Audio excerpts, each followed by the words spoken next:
Bonjour tout le monde et bienvenue dans cette nouvelle vidéo du tuto complet Google Sheets. Aujourd'hui, on va continuer et terminer justement notre revue des fonctions de base. Pour rappel, on avait vu les opérations mathématiques de base, les statistiques, manipulation du texte. Et aujourd'hui, on va finir avec la manipulation des cellules, les fonctions booléennes, les fonctions conditionnelles et mettre des graphiques dans une cellule. C'est parti!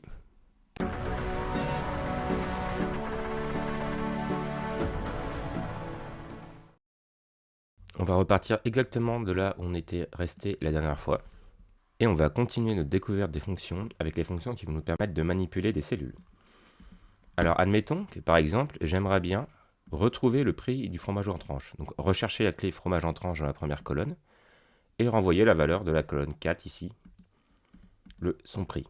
Et bien pour ça, il y a une fonction qui existe, s'appelle la fonction recherche V. Si je tape recherche V, donc pour recherche verticale, là il me dit, il me faut une clé de recherche, donc la valeur à rechercher. Donc là je vais taper fromage en tranche. Hop, fromage en tranche. Donc il faut que ce soit exactement avec les majuscules, les minuscules et les espaces. Voilà. Ensuite, il me demande la plage dans laquelle je veux rechercher. Alors là, ici, je vais sélectionner toute ma plage de A2 jusqu'à la colonne prix unitaire. Je pourrais prendre tout, mais en fait, là, vu que je veux récupérer le prix, j'ai pas besoin de tout prendre. A2 49, point virgule. Et là, il me demande l'index à renvoyer. Et en fait, l'index, ça va être le numéro de colonne à renvoyer. Donc, sachant qu'il fait toujours la recherche sur la colonne la plus à gauche, donc la colonne A qui va être 1, et ici 2, 3, 4, 5. Le prix unitaire est en colonne 5. Et là, si je valide, il se passe un truc un peu bizarre. Il me renvoie 5 euros. Alors que mon fromage en tranche, c'est 10,16 euros qu'il devrait m'envoyer. Mais là, il renvoie 5 comme s'il s'arrêtait à figue. En fait, c'est parce qu'il y a un dernier argument dans la recherche V qui est facultatif, qui est étrié. Donc là, il faut mettre vrai ou faux. Et en gros, si la plage de cellules dans laquelle je fais ma recherche est triée, il va s'arrêter au mot le plus proche à rechercher, puisque pour lui, c'est trié par ordre alphabétique, donc ça ne peut pas être un mot après. Donc c'est un petit peu de l'optimisation, mais ça ne nous sert pas à grand chose en fait, c'est plus embêtant qu'autre chose. Donc ici, il faut toujours mettre faux pour dire que ma plage n'est pas triée. Sauf si votre plage est triée, mais ici, c'est pas le cas. Voilà, et là, il m'envoie bien 10,16 euros, fromage en tranche. On peut faire exactement la même chose, mais en cherchant en ligne, au lieu de chercher en colonne, avec la fonction recherche H, qui en fait va être l'inverse de la fonction recherche V. Et par exemple ici, donc là on va plus chercher sur les colonnes, on va chercher sur les lignes, et toujours sur la première ligne. Alors là par exemple, clé de recherche, je vais rechercher 54,7, je vais rechercher la quantité. Donc là c'est vraiment une recherche sur la première ligne.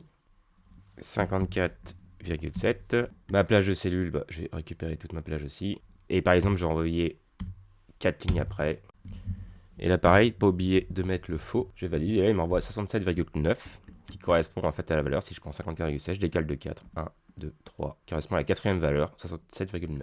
Donc ces deux fonctions recherche V et recherche H, vous les verrez un petit peu partout, mais disons qu'elles sont plus trop utilisées parce qu'elles ont un gros inconvénient, c'est qu'en fait on peut rechercher que sur la colonne la plus à gauche ou sur la ligne la plus en haut. Et que par exemple si je veux rechercher 97 ici, cette valeur-là, et renvoyer poivron, donc qui est deux colonnes avant, bah en fait je pourrais pas. Je peux pas renvoyer une valeur qui est à gauche de la valeur la plus à gauche. Mais vous les verrez un petit peu partout, vu qu'elles étaient beaucoup utilisées même dans Excel et dans Google Sheets. Et justement, on va avoir une méthode beaucoup plus propre et utilisée un peu partout aujourd'hui et qui permet de tout faire en termes de décalage et de recherche, qui est en fait l'utilisation de deux fonctions. La première, c'est la fonction index. Donc si j'écris index ici, mais affiche le contenu d'une cellule défini par un décalage de lignes et de colonnes. Donc je sélectionne tout mon tableau de A2 à H49. Et c'est par exemple ici, après il me demande le nombre de lignes et le nombre de colonnes. Admettons que je veuille récupérer Jean-Claude ici, qui est en fait à la deuxième colonne et troisième ligne. Eh bien, je mets 3 lignes, 2 colonnes, et je vais récupérer Jean-Claude. Donc en fait, ça permet, à partir d'une plage spécifiée, on part toujours d'en haut à gauche, de A2 ici, faire un décalage de lignes et de colonnes pour renvoyer une valeur décalée d'un nombre de lignes et de colonnes. Et justement, une autre fonction utile pour renvoyer un décalage relatif à une recherche, c'est la fonction equiv. La fonction equiv affiche la position relative d'un élément de plage correspondant à une valeur indiquée. Donc là, il me demande une clé de recherche, une plage et le type de recherche. Alors la clé de recherche, c'est la valeur à chercher. Et par exemple, moi je me dis, dans ma ligne ici, en fait, je veux chercher fromage en tranche. Donc je vais remettre ma clé de recherche en tranche. Hop, là, j'ai inversé les deux. Et là, ma plage, il faut qu'elle soit unidirectionnelle. C'est-à-dire que j'ai pas le droit de prendre une plage à deux dimensions. Il faut qu'il n'y ait qu'une seule ligne ou qu'une seule colonne. Donc je vais sélectionner ma première colonne. Et le type de recherche, alors c'est exactement comme recherche V ou H en fait. La méthode de recherche, 1 renvoie la valeur inférieure ou égale si la plage est triée, 0 la valeur exacte lorsque la plage n'est pas triée, moins 1 si elle est triée par ordre décroissant. Ici notre plage n'est pas triée, il faut qu'on mette 0, parce que la valeur par défaut c'est 1. Et là il me renvoie 15, parce qu'en fait fromage en tranche correspond à la 15e ligne de ma plage. On peut faire exactement la même chose en faisant des équives en colonne. Là en fait j'aurais pu chercher, au lieu sur la première colonne, j'aurais pu chercher sur une ligne spécifique, par exemple celle-là, j'aurais pu chercher Jeanne, et ça m'aurait renvoyé 2. Et justement, du coup, avec la combinaison de l'index de l'équive, le équive va renvoyer un décalage de colonnes ou de lignes en fonction d'une recherche, et le index va renvoyer une valeur décalée d'un certain nombre de lignes et de colonnes. Et bien en combinant les deux, on peut faire n'importe quelle recherche en ligne ou en colonne sur n'importe quel tableau. Par exemple, index. Donc là, je prends la fonction index qui va permettre de faire un décalage. Je lui donne tout mon tableau en paramètres. Et là, je sais qu'après, ici, là, hop, il me dit, je veux un nombre de lignes et de colonnes. Mais là, mon nombre de lignes, du coup, il va être dynamique. C'est-à-dire que je vais faire une recherche là-dedans pour trouver le décalage en ligne. Et par exemple, je vais me dire, je veux renvoyer le prix unitaire du fromage en tranche. Du coup, ici, je vais écrire équive en ligne, et je vais mettre exactement la même fonction que j'ai mis au-dessus. Hop, c'est-à-dire que là-dedans, je vais chercher fromage en tranche. Voilà, 0. Là, ça va m'envoyer fromage en tranche parce que j'ai mis 1 en colonne. Donc, je veux pas de décalage en colonne. L'équivalence de fromage en tranche en ligne. Par contre, si je veux récupérer, par exemple, le prix du fromage en tranche, donc je vais faire équive. Et là, qu'est-ce que je cherche? Et bien justement, je veux chercher combien de colonnes je dois décaler pour trouver le prix unitaire. Donc, je vais rechercher prix unitaire. Hop. Et là, je vais prendre de A1 à H1, les en-têtes en fait, pour retrouver à quelle colonne correspond le prix unitaire. C'est pas trié non plus, donc je mets 0. Et là, si je valide, j'ai bien 10,16 euros. Pourquoi? Parce que dans toute ma plage de données, ici, il a cherché en équive fromage en tranche en ligne, et en colonne, il a cherché le décalage correspondant au prix unitaire. Et du coup, il m'envoie le décalage correspondant au prix unitaire du fromage en tranche, qui est 10,16 euros. Donc cette fonction index de équive, c'est vraiment très très puissant, parce que là, on n'est pas limité. En fait, je ne suis pas obligé de chercher dans la première ligne ou la première colonne.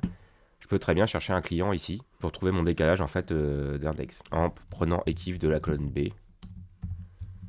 et en cherchant François par exemple. Et du coup, très rapidement, voilà, 75 centimes, j'ai le prix unitaire de François. Et je peux faire toutes les recherches que je veux en fonction de critères de colonnes et de lignes. Par contre, ici, on a un tableau à 2 dimensions avec un certain nombre de lignes et de colonnes. Et ici, dans mon équive, il faut que mon tableau à une dimension ici corresponde et la même longueur que mon tableau ici. Et pareil, dans A1, H1, il faut qu'ils aient la même largeur, il faut qu'ils aient la même dimension. Donc bien faire attention à la dimension des tableaux. Alors il y a une autre fonction que index qui fait à peu près la même chose, c'est la fonction décaler. La fonction décaler va nous permettre justement de décaler une cellule en fonction d'un décalage de ligne et de colonne.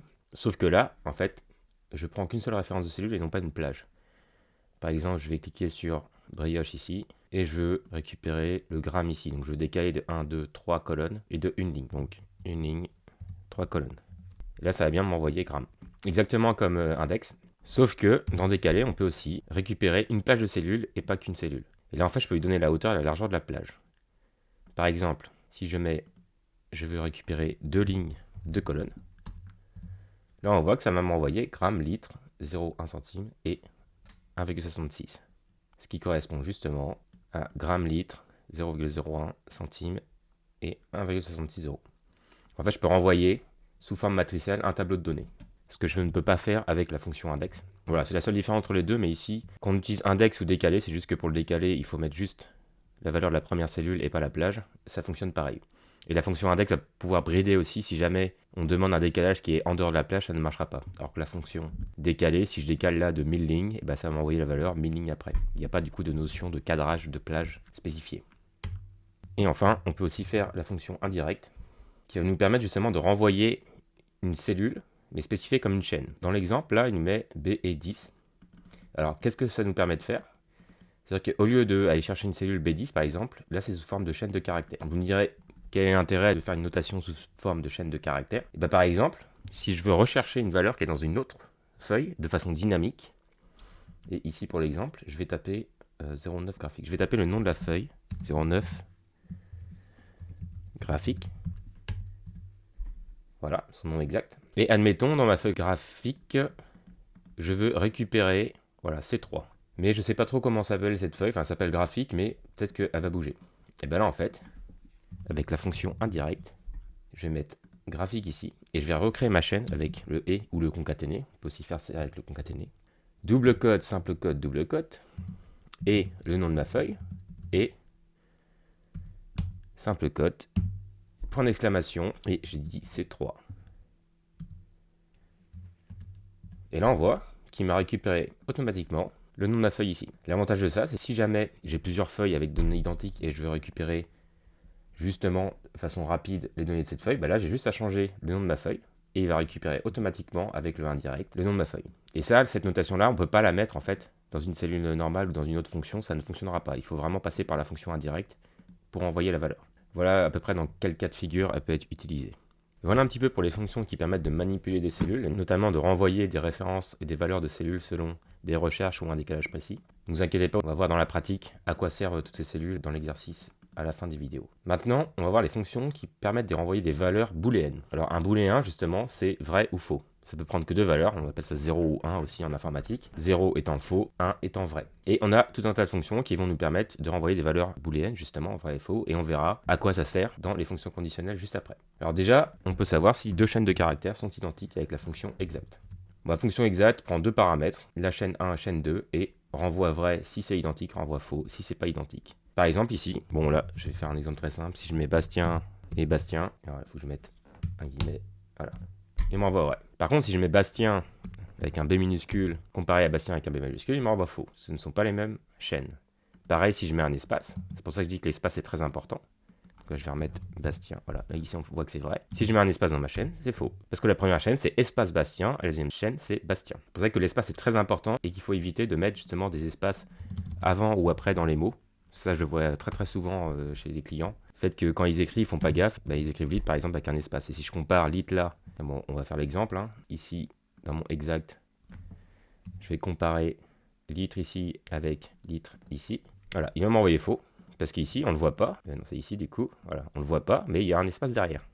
Si j'enlève l'espace, il me renvoie bien vrai. On a aussi des fonctions qui vont nous permettre de savoir si les nombres sont supérieurs ou égaux ensemble. Donc, inférieur ou égal, c'est LTE. Alors c'est pareil, c'est une fonction qui n'a pas été traduite. LTE, c'est pour lower than equal en anglais. Donc là, pareil, je mets deux valeurs, hein, 2 et 5. Voilà. Et si la première est inférieure à la deuxième, c'est vrai. Si je mets 8 et 5, c'est faux. Si je mets 5 et 5, c'est vrai, puisque c'est inférieur ou égal. On a exactement la même chose avec GTE, greater than equal, qui va faire l'inverse. Donc là, pareil, par contre, si je mets 5 et 5, ça m'enverra vrai, vu que ça prend les valeurs égales. Si je mets 6 et 5, c'est vrai. Si je mets 2 et 5, c'est faux. On a aussi la même chose pour savoir si un nombre est dans un intervalle avec le is between. Pareil, ça n'a pas été traduit en français, est entre. Donc là, du coup, on lui donne la valeur à comparer et on spécifie la valeur inférieure, la valeur supérieure de l'intervalle dans lequel cette valeur doit être incluse. Et il y a deux paramètres facultatifs, on peut mettre en vrai ou en faux, enfin qui sont vrais par défaut, savoir si justement c'est valeur inférieure ou égale ou valeur supérieure ou égale. Donc par exemple ici, je veux savoir si 5 est entre 10 et 15. Donc là, il m'envoie faux. Par contre, si 5 est entre 2 et 15, il m'envoie vrai.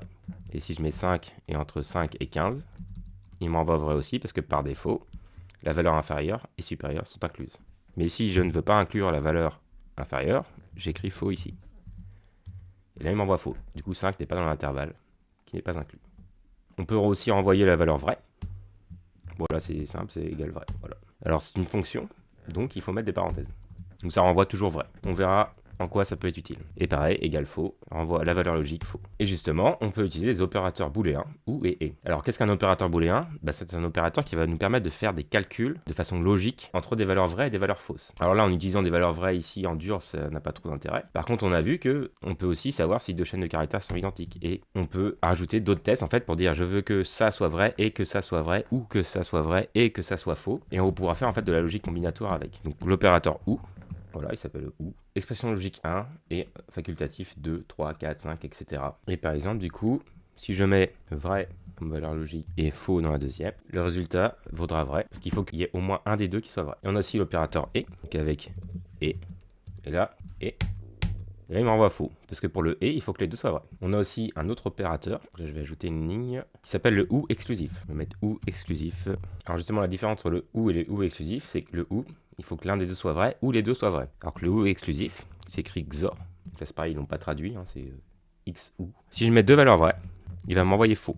Donc c'est comme le ou, sauf que si les deux valeurs sont vraies, ou toutes les valeurs sont vraies, il m'envoie faux. Alors pour bien comprendre comment fonctionnent les opérations booléennes, je vous ai mis un petit tableau justement là de récapitulatif avec le ou, le et le ou exclusif. Et à chaque fois, on va prendre deux valeurs, valeur 1, valeur 2, égale vrai.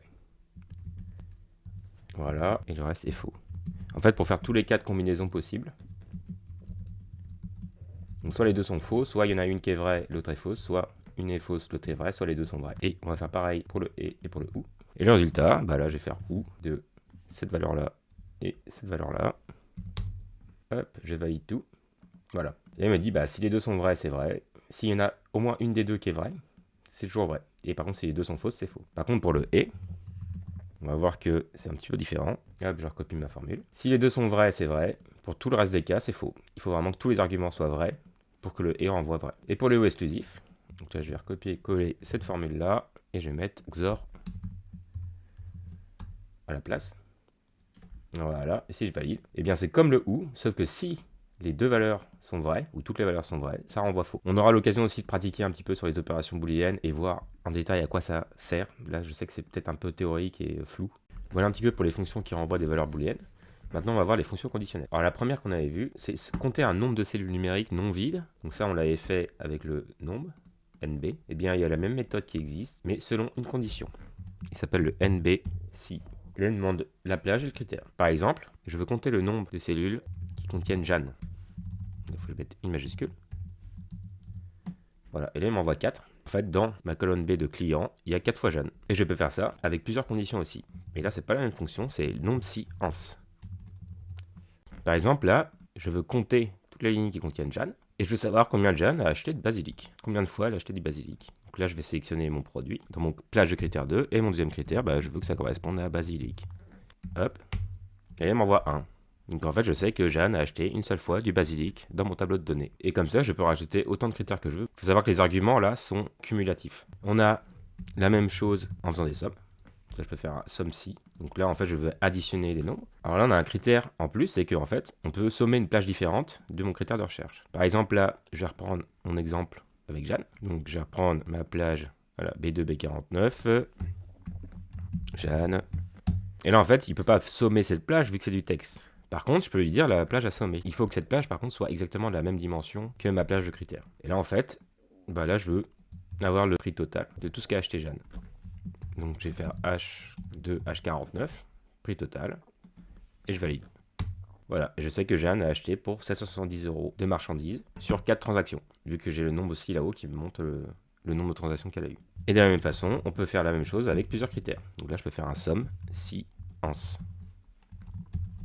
Alors là, attention, la plage à sommer est en premier par rapport à la somme si, où la plage à sommer, si on regarde bien, voilà, la somme des plages est en dernier. Donc là, en fait, les arguments sont inversés. Vu que c'est un argument obligatoire, en fait, il faut qu'ils soient en premier, parce qu'après, il peut y avoir autant d'arguments facultatifs que l'on veut.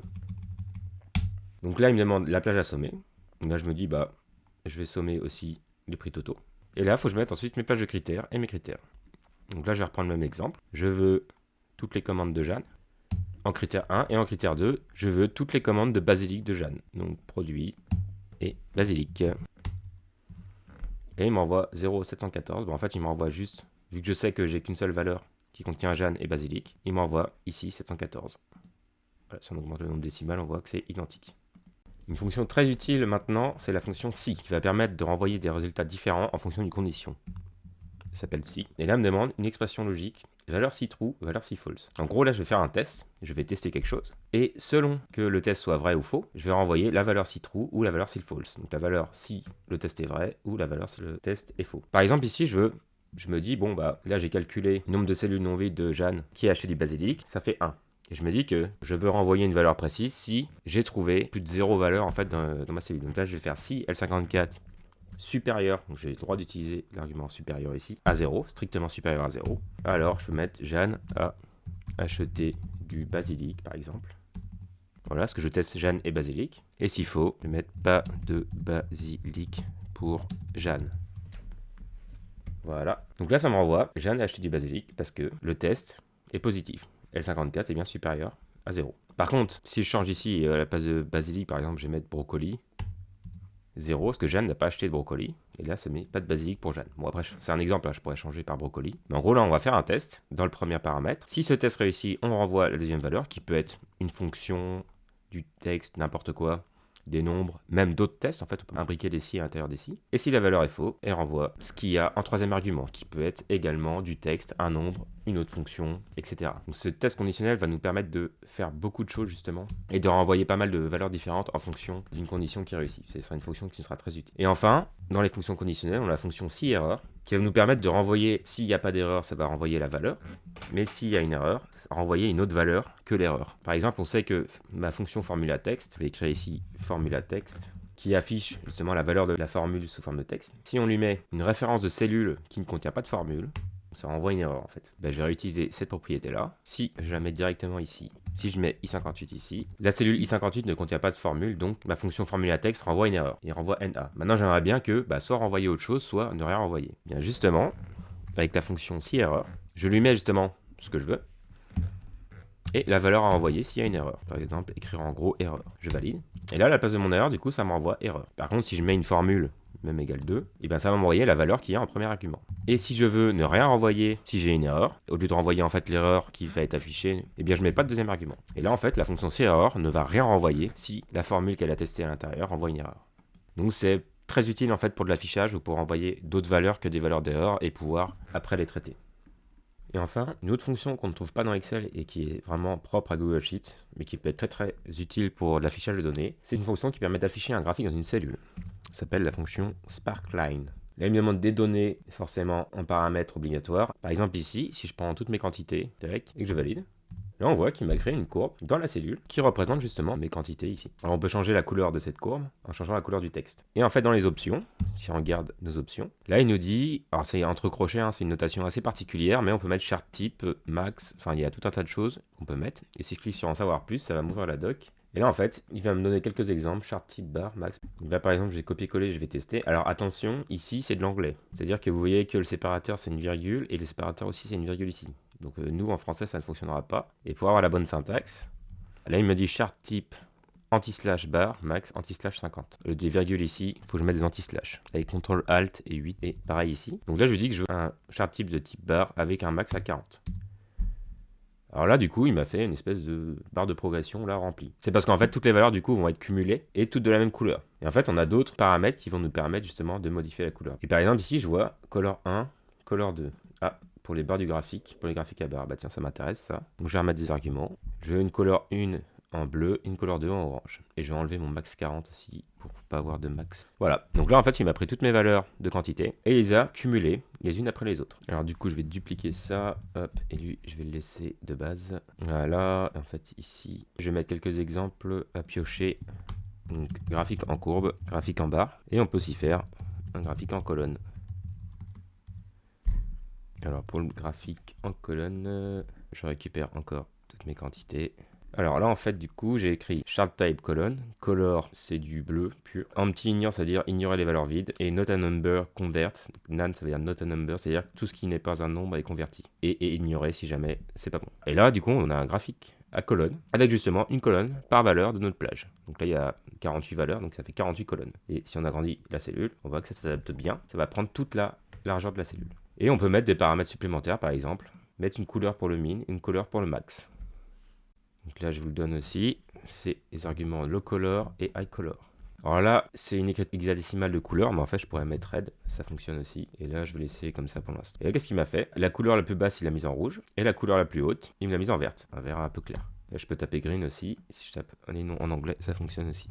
Donc voilà, là il y a beaucoup de valeurs en fait à afficher dans cette cellule là, mais on peut se faire des petits graphiques comme ça, assez pratiques justement, pour voir un petit peu des tendances de courbe ou comparer des valeurs entre elles. Donc voilà, la petite fonction sparkline est assez utile pour faire ce genre de choses et nous propose vraiment une amélioration de l'affichage par rapport à Excel par exemple. Au lieu de faire un gros graphique qui va se balader un peu partout, là on a un graphique bien cadré dans une cellule, assez visible et du coup facile à comparer en fait si on en a plusieurs côte à côte. Alors ici je vais remettre toutes mes formules. Voilà, je vais augmenter l'affichage ici. Voilà, là on a un truc bien complet. En fait, vous voyez ici, je modifie la taille de mes cellules. On voit que mon graphique va vraiment s'adapter et prendre la taille de toute la cellule. Voilà un petit peu pour terminer sur les fonctions de base. Donc là, on a vu une cinquantaine de fonctions en tout. Dans la prochaine vidéo, on terminera la théorie sur les fonctions avec les fonctions matricielles, qui derrière ce terme qui peut paraître compliqué, se cache en fait un concept, encore une fois, qui reste relativement simple. Et on va voir ça pas à pas. Merci à tous d'avoir regardé cette vidéo. N'hésitez pas à vous abonner, à liker la vidéo, à partager si vous avez aimé. Et je vous dis à bientôt pour une prochaine vidéo.